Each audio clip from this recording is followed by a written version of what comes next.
Usually I'm talking about beyond Silicon Valley and this mythical place in Silicon Valley. Today I'm actually sitting in San Francisco in the Accenture, which is a leading consulting firm, global consulting firm around the world. So as we normally do, what we'll do is start off with some introduction. So Anand Swaminathan, if you could just do a quick introduction, who's an angel investor and our host here in San Francisco today. Thank you. Hi, everyone, and good morning, or good afternoon, or good evening. My name is Anand. I'm a managing director at Accenture. I've been with Accenture now coming up on nearly 20 years. But for the last 7 years, I've been an angel investor, primarily through the incubator Y Combinator here in the Bay Area. So I enjoy a lot of time with founders and with a lot of startups focused across multiple different industries, whether it's retail, fintech, or just other distribution and supply chain organizations that I spend some time with. So very nice to be with you today. Great. Thanks, Anand. Let's go to our group in Cleveland. So we have 3 in the studio. Jackie, do you want to do the first introduction, and then Dorothy and Laura? Sure. Good day, everyone. My name is Jackie Atcho, and I am president of the Atcho Group, which is a strategy and leadership consulting firm that specializes in innovation. And I think we have Greek friends out there, so I was told I should say yasas tikanete. I hope I did that right. Before I started my own firm 10 years ago, I was a partner in the Cleveland office of McKinsey & Company, and that's where I intersected with this Cleveland story. And I'll be honest about it, I moved here from Chicago, and we were in the middle of this quiet crisis where the economy was depressed, and it kind of felt to me like the lights were out, and the director of the Cleveland office said to me, "Put up or shut up. I want you involved in economic development." So I got involved and helped write strategies for tech-based economic development here in Northeast Ohio starting in 2000, and I've been involved ever since. And I've got to say, these discussion boards are incredible. Keep it up. Great. Thanks, Jackie. Laura? Laura Bennett, CEO and co-founder of Embrace Pet Insurance. I've been in the Cleveland area for 10 years. I came here because my husband got a job in the area, and I didn't have any particular place I needed to be because I was doing a startup. I had a brand new company. And I've raised funding from Jumpstart and angel investors. I've also raised from venture capital and private equity. And now we have a long-term partner who's looking at growing us, has no end in sight, which is very exciting for us as a company. Thanks, Laura. And Dorothy? So I'm Dorothy Banach, and I was born and raised in Cleveland. I actually spent a 30-year career working for intermediary organizations in the region, founded a couple, was president of a couple, and also worked for the business organizations that actually funded and supported these groups going for public funding. Currently, I'm CEO of a small biomedical device company. So I'm happy to be with everyone today, ready to go. Great. Thanks, Dorothy. And we'll keep it in the U.S. Rhett Morris is joining us from Endeavor. Rhett, thanks for taking the time.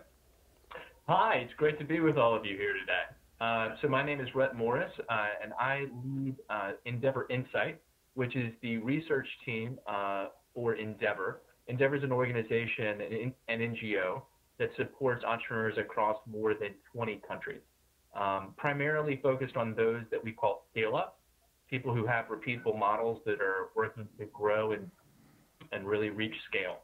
Our research team looks at 2 specific areas: what helps entrepreneurs become successful individually, and what helps them become successful in networks or ecosystems. And one thing that might be interesting for a lot of people here in the course, we also publish a monthly newsletter on entrepreneurship ecosystem insights that has research and best practices. And if people are interested, they can access it at ecosysteminsights.org. And I'm really excited to be a part of the conversation today. Great. Thanks, Fred. And Endeavor's been a great partner in our sessions. We've heard from Peter Kellner, one of your co-founders, in a couple of the first sessions, and we'll be hearing some more during some future lectures from some of your colleagues. And last but not least, coming from Ankara, Turkey, my friend Mete Çakmaki. Mete, thanks for taking the time to join us. If you can quickly introduce yourself.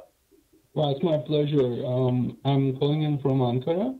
I work for an organization called Technology Development Foundation of Turkey, which is in fact a public-private partnership under the legal form of a foundation. And we've been acting as an intermediary organization with the government funds to support private sector innovation projects. We've been an active investor as an LP in the venture capital and private equity market.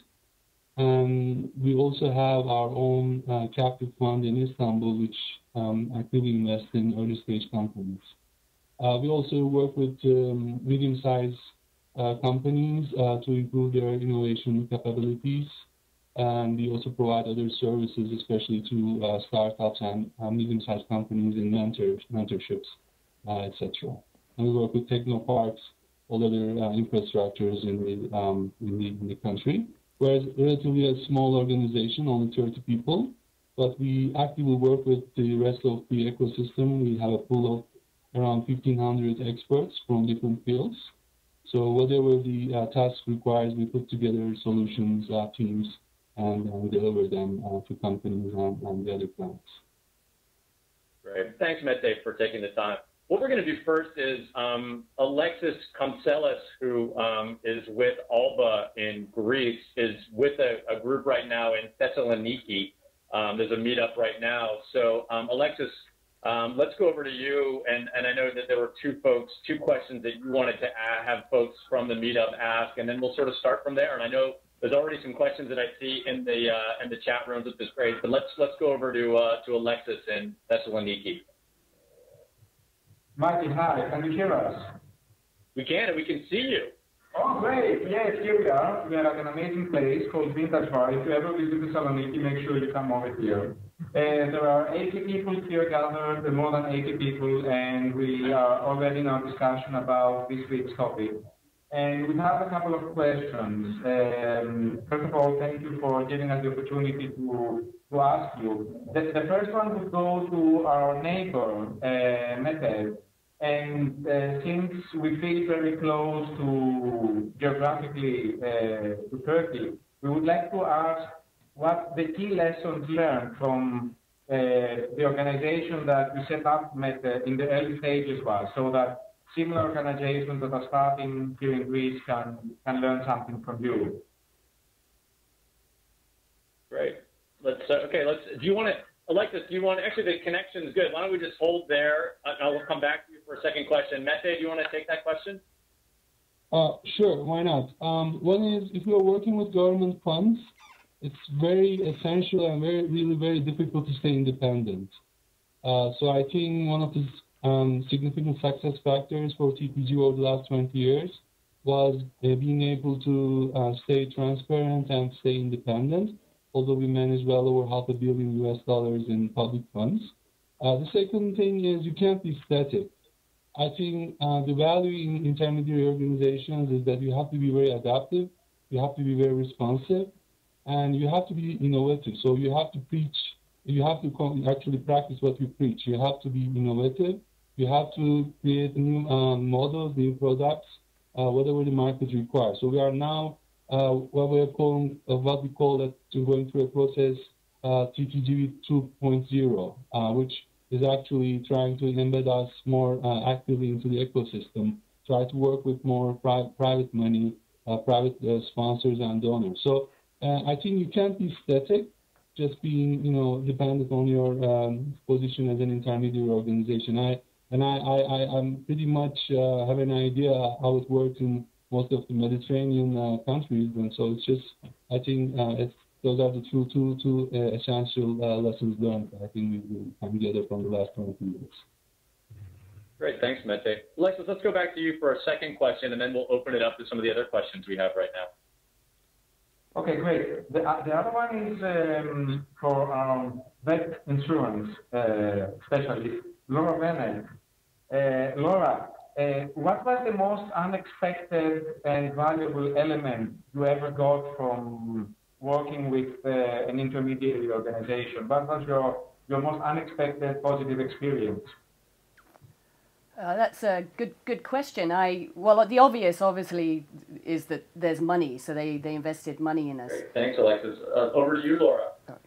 So obviously the money is the obvious thing, but the better aspect of it really was the ability to have someone hold us accountable to goals. So on a week-to-week basis, someone was working with us. Mark Smith, our executive in residence, entrepreneur in residence, was helping us out. And he even actually came to London with us to help.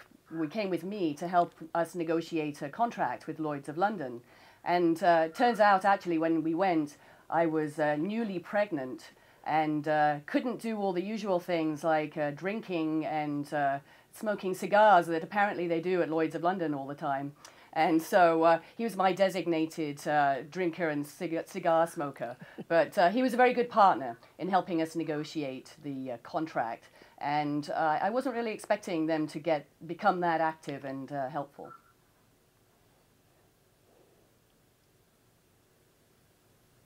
Thanks, Laura. Let me go to the chat room right now. And Alexis, thanks for asking questions. And I know we may come back to you guys if you have questions. Just sort of let us know. One of the first questions that came into the chat room was from Namrita in Belize. And she was asking a question that's actually come up in the chat room quite a bit this week, the difference between NGOs and intermediary organizations. I mentioned in the chat room that oftentimes they're usually the same thing. Rhett, maybe you can talk about sort of Endeavor's role overseas as an international NGO and then playing this role as an intermediary. Maybe you can talk a little bit about Endeavor's structure and how you work in international markets. Sure, I'd be glad to. So what I'd say is there are plenty of NGOs out there, to answer the general question, that do all sorts of things to make the world a better place. Some of them, a subcategory, are these intermediary organizations like Endeavor that work to support entrepreneurs across the world.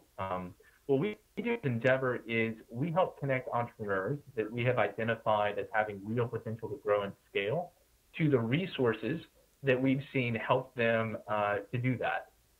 The core of what we do is we connect entrepreneurs to high-quality mentors in their local communities, as well as places like the United States and Europe, who have functional area expertise, who have industry expertise, and other skills that they can share with the entrepreneurs to help them grow. We also provide training programs for entrepreneurs who are interested in raising capital. We have some specific educational programs that are designed just for our entrepreneurs that we deliver to them, working in partnership with Stanford Business School, Stanford Graduate School of Business, and Harvard Business School, as well as a host of other resources that we connect our entrepreneurs to. Endeavor is about 16 or 17 years old, and we have worked now with over 500 companies, primarily in Latin America and the Middle East, but now moving into places like Greece, and we're also moving into Asia as well. Michael, hope that's a long enough answer for the question. Don't want to go too far. Great. Thanks, Rhett. The second question we had in the chat room, and I think we'll send this back to Jackie and maybe Dorothy. It was from Garrett from France. He wants to understand the ways that Jumpstart's funders, both public and private, have control over operations and activities. And also, I think this gets into a little bit of sort of control and then kind of metrics for success. Jackie, do you want to start? Sure, I'll start, Michael. So I'm on the board of Jumpstart. I have been on the board for about, I guess, 6 or 7 years now. And then prior to that, I worked with Dorothy, was my client, when she was the president and CEO of Nortec, which gave birth to Jumpstart, really, because they saw the need for early stage capital here in Northeast Ohio. Jumpstart, it's sort of a complex equation, almost like healthcare in a way, I guess, because the funders are one set of customers, really, but then obviously the entrepreneurs, like Laura, are the clients that Jumpstart is trying to make successful.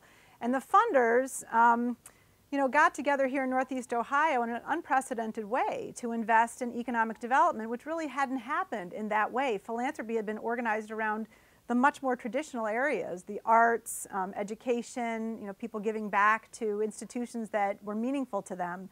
And so the Fund for Our Economic Future, which I know, people have learned about through the videos, got organized to direct some philanthropy into this early stage area. And the state of Ohio, really through a lot of advocacy on Dorothy's part, got organized to do the same so that we could fill this market gap that existed in early stage capital. So Jumpstart kind of serves two masters, which is the entrepreneurs and the funders who are looking for results on the money they invest. And with that, I think I'll turn it over to Dorothy because she was there at the very beginning. So this concept of independence of the organizations, of the NGOs or intermediaries, whatever you want to term them, is really important. And we learned that early on with one of the initial programs, and it was insistent that the business community insisted that these things be business driven, even though at times they would take public money to do their good work. Certainly the public institution is going to want to have some kind of milestones or metrics that you live up to because you're dealing with public funds, and that's understandable. But the definition of those metrics and what can really happen from a success standpoint, or what making realistic expectations, I think comes more from a business-driven perspective. So the boards are typically structured so they have business people. In the early days, we didn't have many entrepreneurs of the current generation to be on these boards. We actually had to take entrepreneurs that and people who have been running businesses that have been around for 70, 80, 90, 100 years. And so at that point they weren't very entrepreneurial, so we had this a bit of a mismatch in the early days, but now we've got this incredible growing group of entrepreneurs that have been successful that can now give back by being part of the business advice on these boards. And I think it's fair to say that when we started all these, there was no cookbook, there was no international dialogue. There were small dialogues throughout the United States and regions, and so we tried to help each other because different things will work in different states or different regions or different countries, and you really have to make this independent activity that's really focused on what you're trying to accomplish fit the region or country or state that you're in. One thing that I would add, can I? Sure, go ahead, Chair. Okay, one thing I would add is that it's tricky because, you know, this is this is on the spectrum, Jumpstart is on the spectrum of private equity, right, of capital. So on the one hand, you've got private equity, you know, later stage private equity where investors expect a return in 4 to 7 years. And on the other hand, you've got venture capital where they expect an even bigger return, but in a, you know, sort of reasonable time frame. But we're talking about early stage investments that take, you know, 10, 15 years to vest. And so that's part of why it's a philanthropic investment and not just a for-profit investment. And it's very difficult at that stage to pick winners like Laura.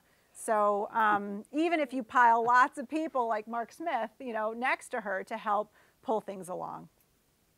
Great. Well, thanks. Actually, it's a great segue to our next question. We have Roy from Hudson, Ohio, who asked a question. He basically is asking on the topic of exit as a measure for intermediary organizations. Is it predicated on M&A, so a business being sold, or an IPO for the exit event? And also, are exits also performed based on an understanding that the startup is healthy and able to move on its own? And Anand, let me turn it to you. You posted something, a good discussion this week talking about exit and expectations of here in San Francisco or Silicon Valley on timing of exits. Maybe you can sort of reflect on, from your perspective, on this exit question. Sure. I think there's probably two parts to that question. One is how do you measure success with a startup, and the second aspect is exit a specific event that actually happens in order for the intermediary or the investor to gain a return from that particular investment. So I think in terms of measuring success, whether it's here in Silicon Valley and how angels and VCs measure success, or it's intermediate organizations or NGOs, I think they're pretty similar in terms of we want to see pretty successful growth. We want to see profitability at some point in time. But what we also want to see is that there is a true purpose actually being solved for. While a lot of the angels and investors believe, we're investing for an ROI to be achieved, at the end of the day, we are hoping that it's an organization that's doing something right, and it's actually, Zuckerberg's famous words of, we're trying to connect the world. At the end of the day, that's his vision of what he's trying to measure as his success in terms of how many individuals he's able to connect around the world. So I think measuring success is important, whether we look at growth, whether we look at profitability, or whether we look at overall sustainability. So in terms of exit, I think actually exit is a good measure that allows us to do the next round of investments. And I actually look at it more around that versus taking an investment and saying, I've had an exit and therefore return on my investment, as opposed to saying that exit allowed me to fund 3 more different activities or 3 more different outcomes or 3 more different entrepreneurs that were in the marketplace looking to solve for something. So I do believe that exits are possible where the organization is doing very well. It doesn't mean an IPO sometimes. It could mean, or even an acquisition. It could mean actually continued and sustained growth where they actually exit investors without doing an IPO or without doing an acquisition. An exit can be considered where they've actually bought the investor out and they've asked the investor to say, here's your return, thank you very much, you're gone, but we're still a privately held company that's continuing to succeed. Great. Thanks, Anand. That's very helpful. Rhett, let me ask you the exit question. When you Endeavor's backers and when you're working in different markets around the world, how critical is it for your companies to exit that you're backing? And what other sort of key metrics are you looking at if exit is only one in terms of sort of Endeavor's success in these markets? Well, I think that a lot of companies' ability to exit is sometimes driven by the industries that they work in. So at Endeavor, we're relatively agnostic in terms of the industries of the companies that we support.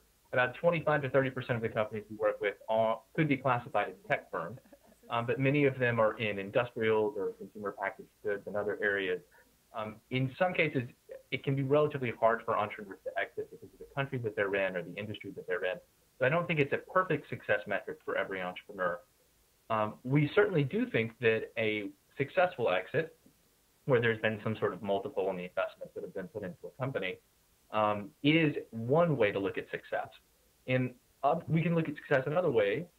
We can see when companies achieve a significant amount of scale, when you see them generating more than 100 million in revenue a year, or as long as their financials are looking good and they're also generating, say, over 250 or over 500 jobs, that to us is also a really good indication that they're doing a lot of things right.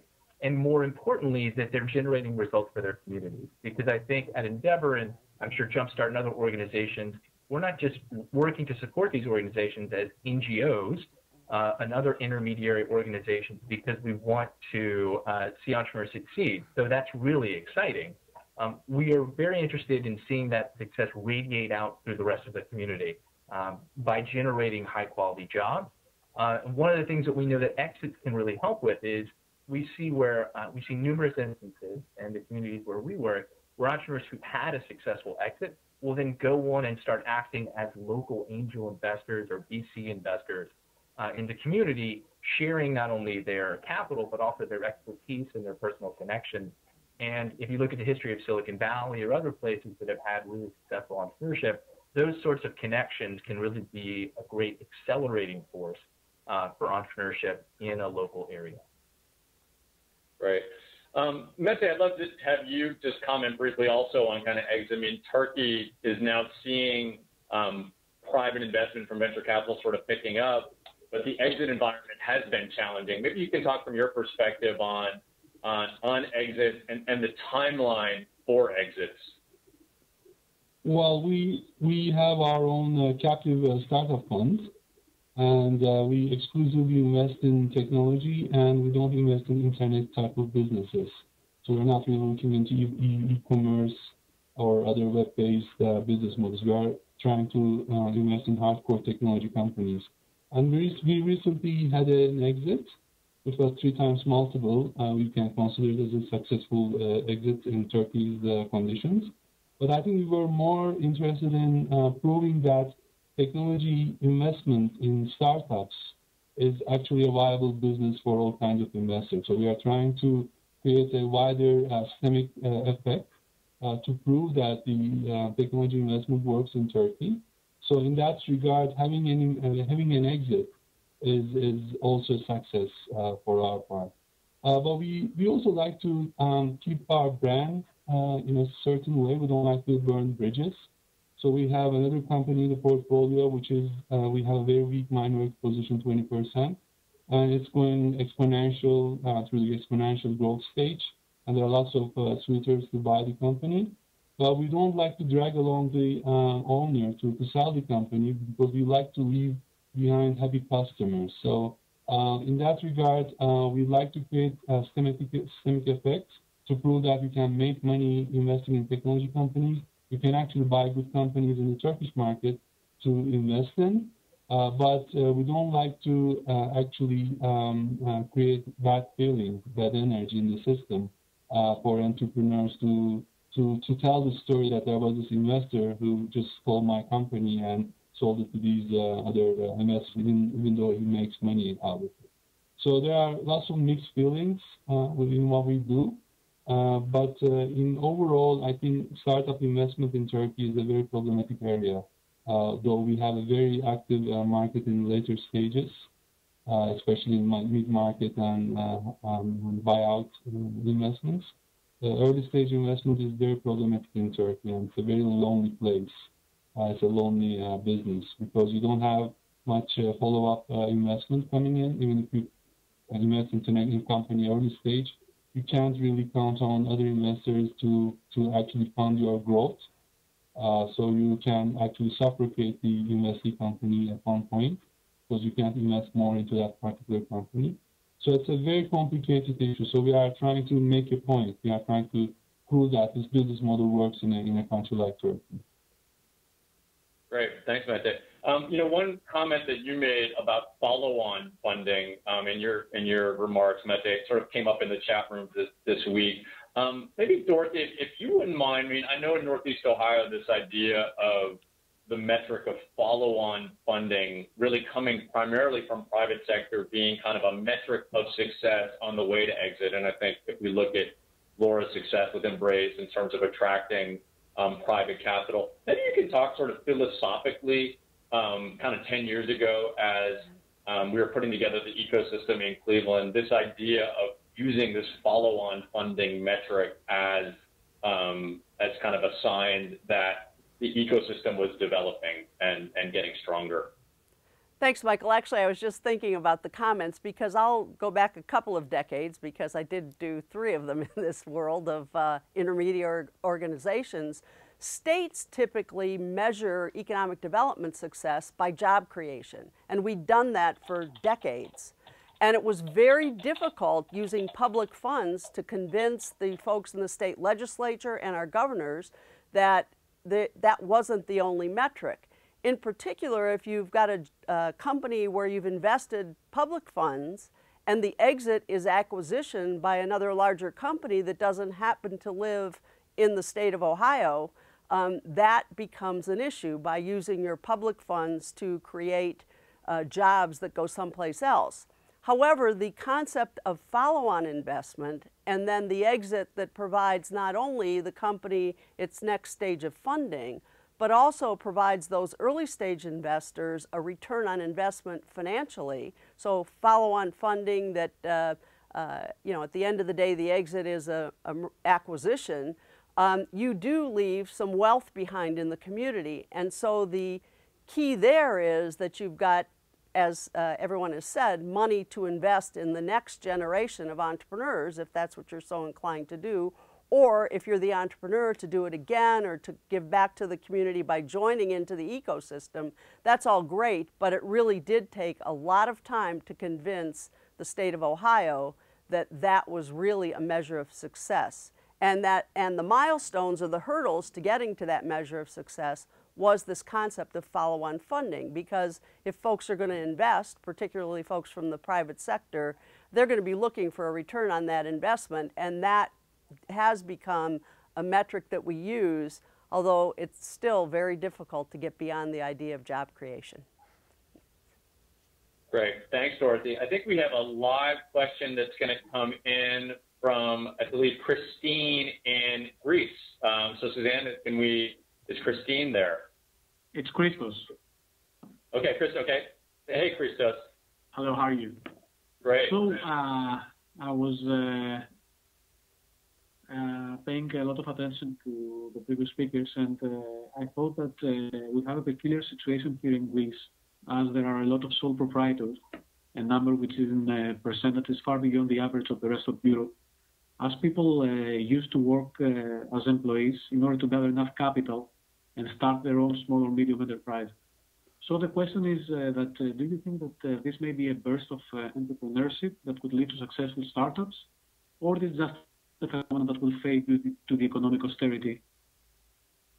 Great. Thanks, Christoph, for the question. And let me even frame it a little bit more broadly, because we have some interesting questions in the chat rooms. We've talked a lot in this class, and even the folks that we focused on, like Laura and others, sort of technology-based entrepreneurs that maybe start off as kind of a sole proprietorship, but then sort of put themselves on a path where they're raising capital and trying to grow their company.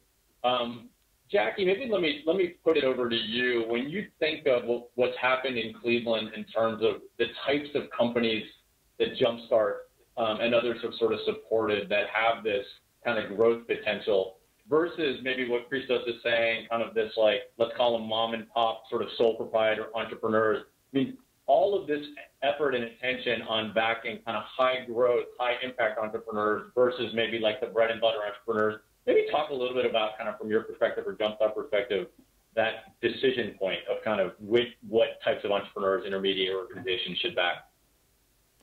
Well, when Christos was talking, what I was thinking of is my grandfather, who came here to the United States, to Detroit from northern Iraq, and was very young, but he knew how to merchandise things and ended up in the grocery business. And he was a sole proprietor. And, so you go back 100 years ago in Cleveland, in Detroit, in this country, and you have this incredible phase of entrepreneurship that was happening. And no, it wasn't all high tech, and technology doesn't solve everything. And, if we just had the technology that we have today and nothing new, we could have an abundant world if we made the right choices and built the right businesses around it. So high tech isn't the end all be all of everything.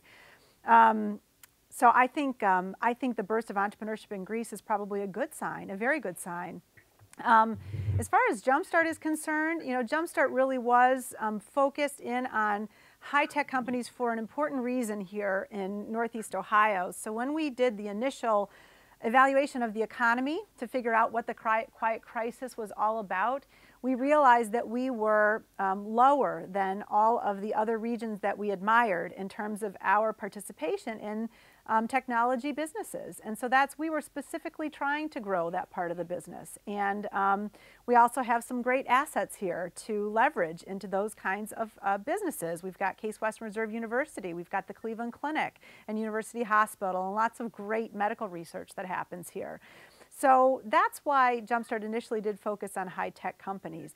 That said, Jumpstart is getting more into now providing loans for businesses that aren't necessarily high-tech, because we realize that this is a huge opportunity. So yeah, I think it's a great question, Christos, and I think it's a good sign what's going on.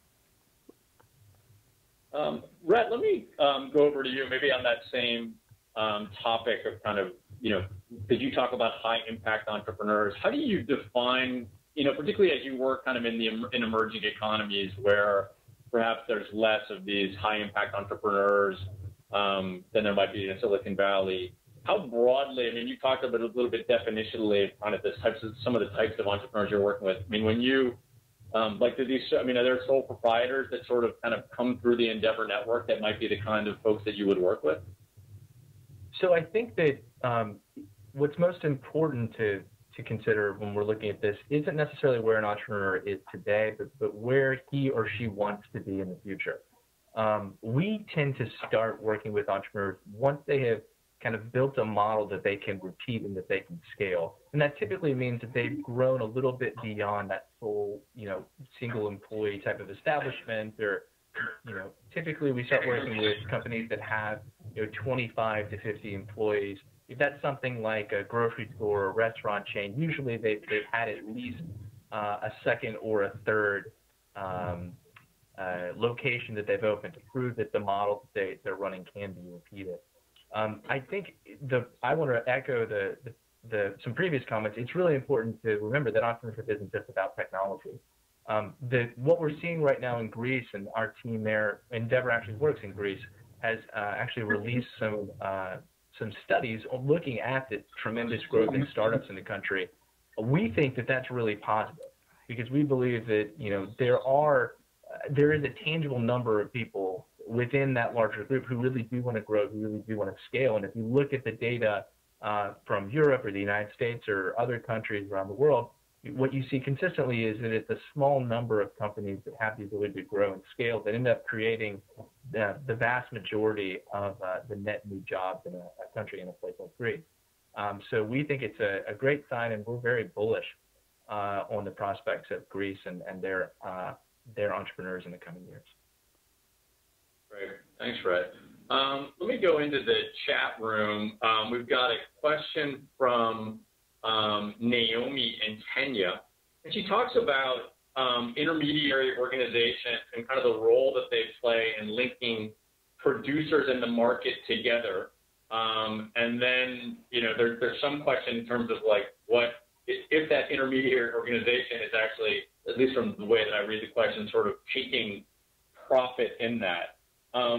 Maybe Dorothy, you can talk about in Ohio when you were working among others to sort of set up the ecosystem of Jumpstart and others in order to sort of deploy capital. How did you think about these organizations sort of structuring so that they could add value to companies along the way, like Laura referred to kind of what Jumpstart had done for her, but also making sure that they were delivering value and then they were healthy enough to kind of continue to exist?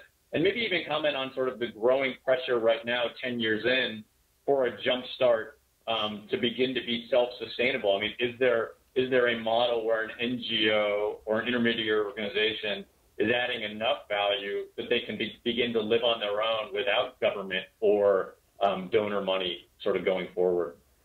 Yeah, that's a great question, because when you start these intermediary organizations, you've witnessed that there's a market imperfection. So you're doing an intervention where regular investors that are looking at just a return on investment probably wouldn't invest. The timeline's too long, the amount of money, the amount of risk is too big, and you're doing this to really prime the pump in the system to make it work differently.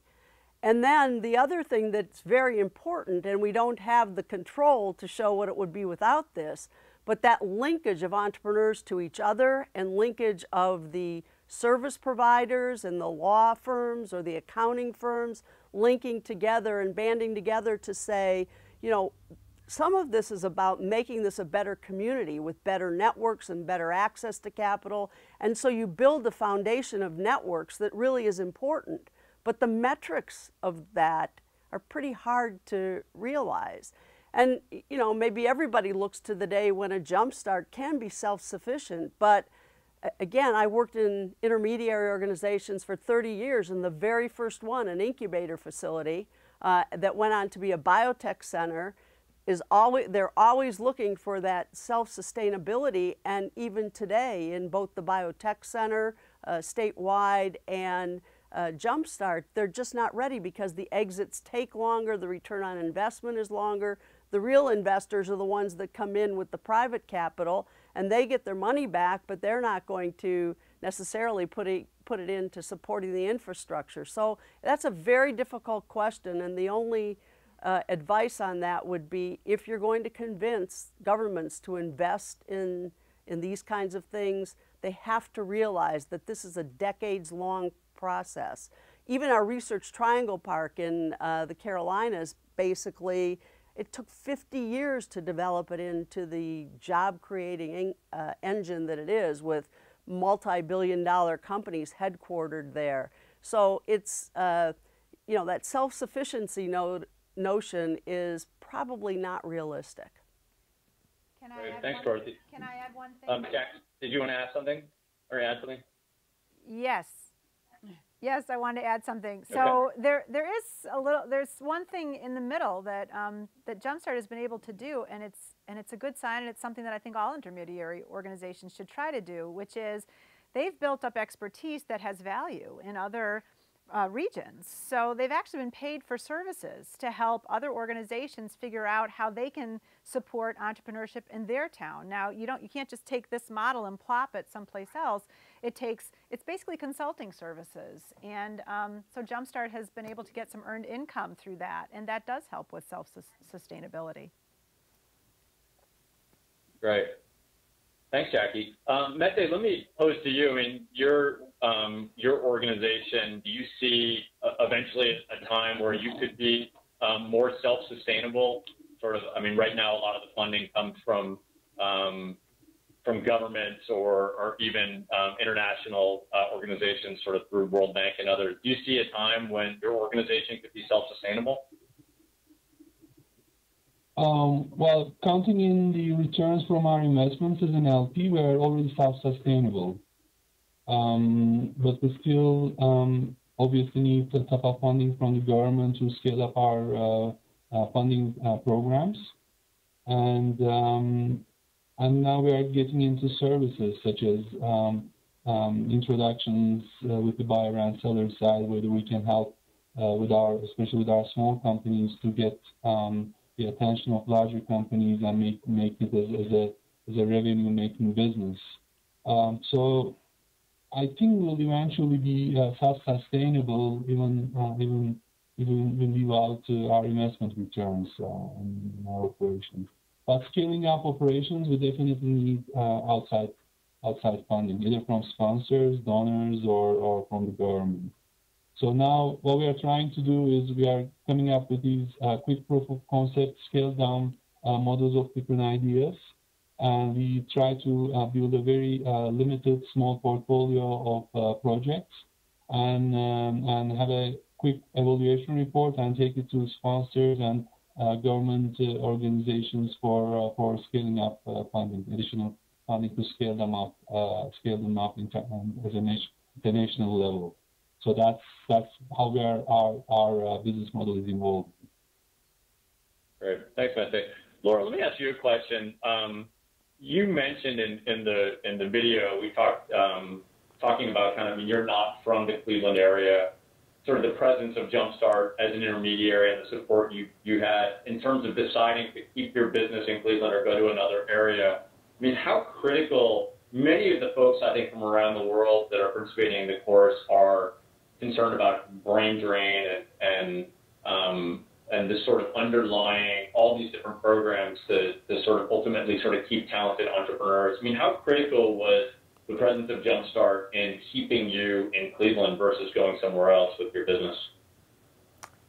Well, it was, you know, probably wouldn't be here if it wasn't for Jumpstart, because when we came, there was no source of funding.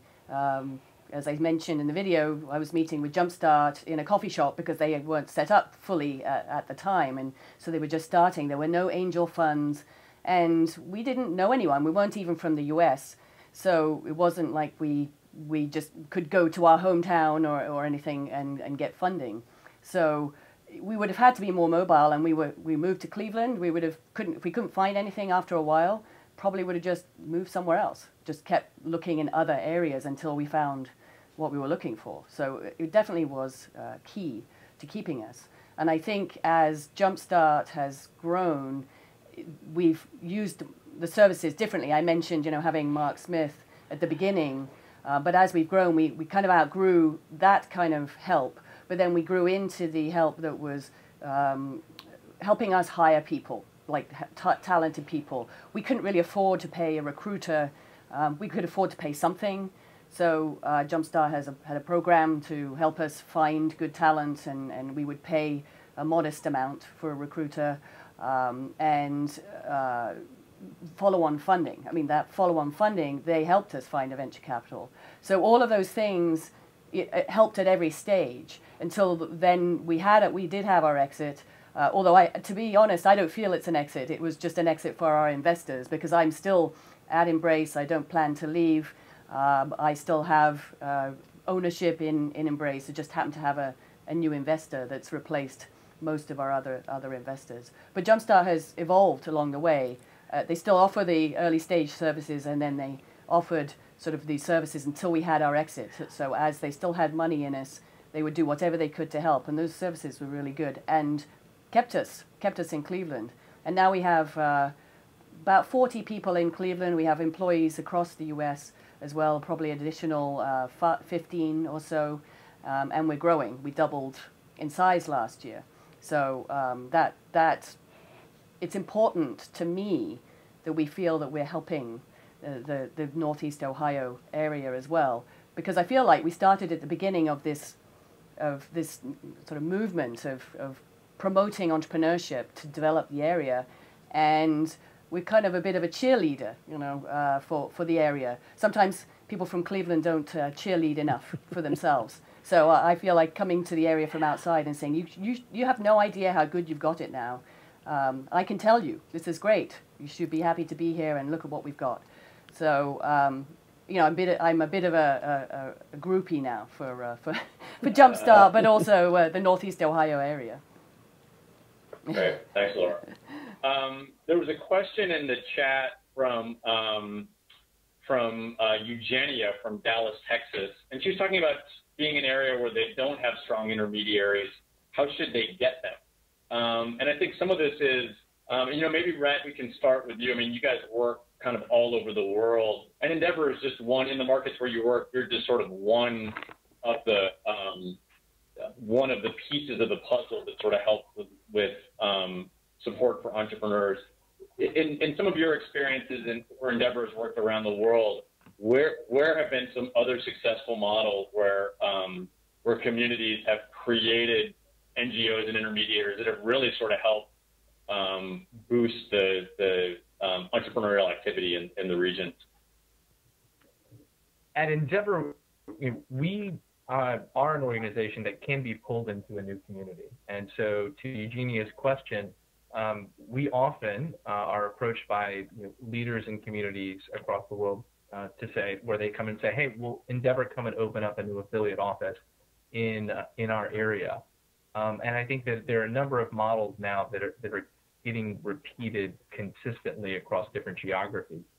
You can look at certain models like WAMDA in the Middle East is relatively young, but is one that is starting to see some success and that we know well because of our work in the region. I think Jumpstart certainly is an incredibly successful and interesting case here in the United States as well. I think what's interesting is that many of the new models that intermediate organizations are pioneering to support entrepreneurs are still relatively young. And so in many cases, it's a little early for us to know if some of these incubator programs or accelerator programs are having a true impact themselves.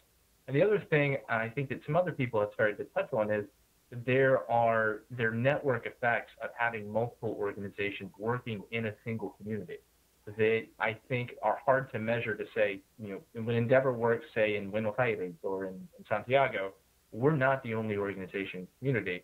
And we certainly benefit and are strengthened by the presence of other initiatives that work to support entrepreneurs.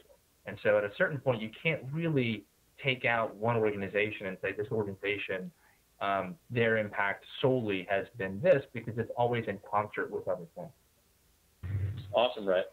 I'm going to go to Anand, and then I'll ask the panel to make, we've been zipping through, we're actually 10 minutes left. So Anand's going to make some comments sort of on that, and then some sort of thoughtful kind of wrap-up comments. So Anand, do you want to comment?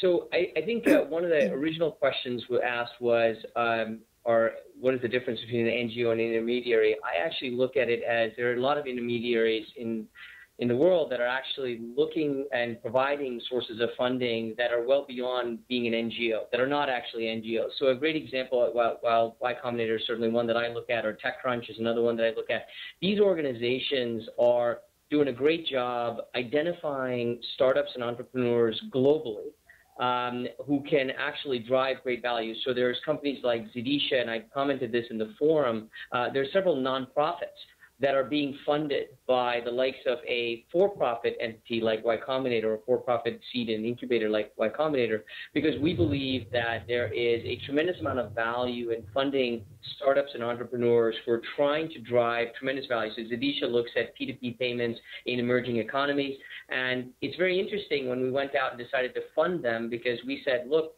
we're not going to get a return on our investment. Everything is actually a donation and a contribution, but it's going to drive tremendous value in many markets around the world in how they can actually serve. we funded a company, a small company in Arkansas, and it reminds me of this question from Dallas to say there weren't any real, intermediaries sitting in Arkansas looking to fund entrepreneurs and startups. Well, this very small company came out to us and said, we believe that you understand the value of the type of services we provide in the marketplace, and we would like to consider, or you to consider funding us. And they provided a great business plan. They provided a great set of, services that they're going to provide in the community, job creation, and everything else. That company is actually now back in Arkansas, and the founders are all back in Arkansas, driving great benefits for their local community. But we funded it out here in Silicon Valley because they were able to identify us as an intermediary with Y Combinator as an intermediary that can provide that service back to companies like that. So I think in my closing comment would be there's some pretty incredible funding sources around the world. Organizations like Jumpstart and Endeavor are just doing an unbelievable job on creating value and allowing entrepreneurs to be very successful. The only thing I would comment on the flip side is there are organizations that are VCs and angels who are out there actually trying to make a very similar impact. I have 43 companies in my personal portfolio, of which 6 are not-for-profit. And these are organizations that we're trying to grow and expand and market. So I think funding sources actually exist in many different places. Things like AngelList and others actually provide you information around where you can find some of those funding sources and organizations as well. And then working with organizations such as Jumpstart and Endeavor, who are being wonderful catalysts in local economies. Great. Thanks, Anand. Let's go to our 3 panelists in Cleveland, and then we'll take it back out to Rhett and Mete for a final comment. Jackie, some final closing comments? Actually, I'm glad to follow on to that comment because it's great to hear that there's going to be competition in the early stage capital space. Move down. It'll work out great. It actually fills the market gap that we were trying to address 15 years ago.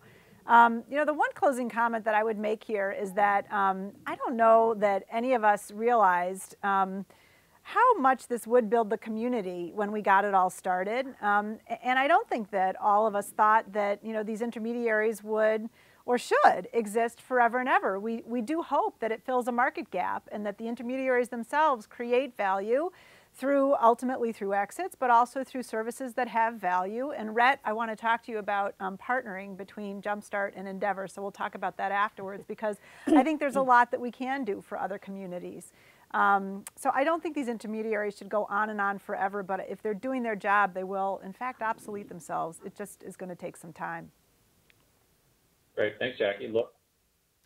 Well, I sort of echo that, actually. I love the comment that Anthony Hughes said in one of the videos about Jumpstart is like an artificial reef. It goes in because there's an absence and then grows and then changes along the way. The way I look at it is that Jumpstart services a number of different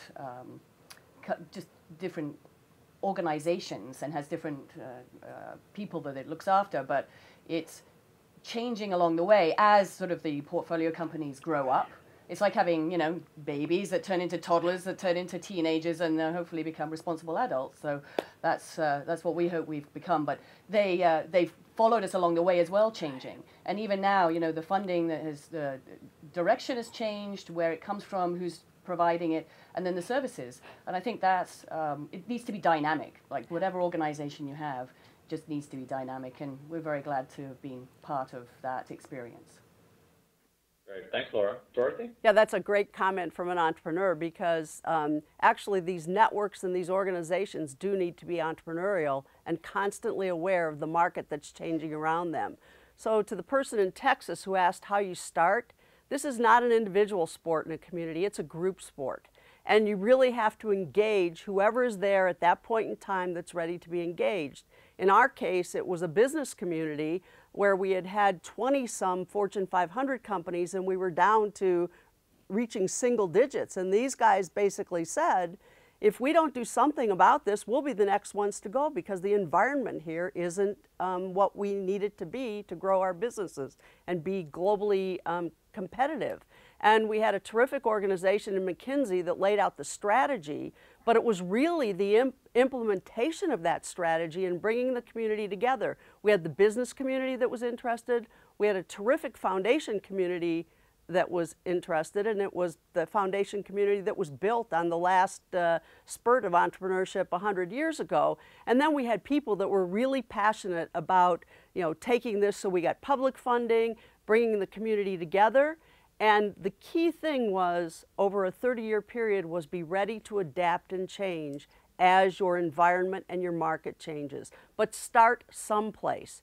Don't let anything get in the way. If your community is ready to start someplace, and if it's early stage capital or lack of entrepreneurs or not enough ideas, whatever it is, just start to address it, and then be very aware of everything going on around you so that you can adapt and change and be nimble, just like any entrepreneur taking on a challenge. Great. Thanks, Dorothy. Rhett, a couple final comments? Sure. First thing I'll say is I think I have the toughest job on the panel. How do you follow up all of those great comments?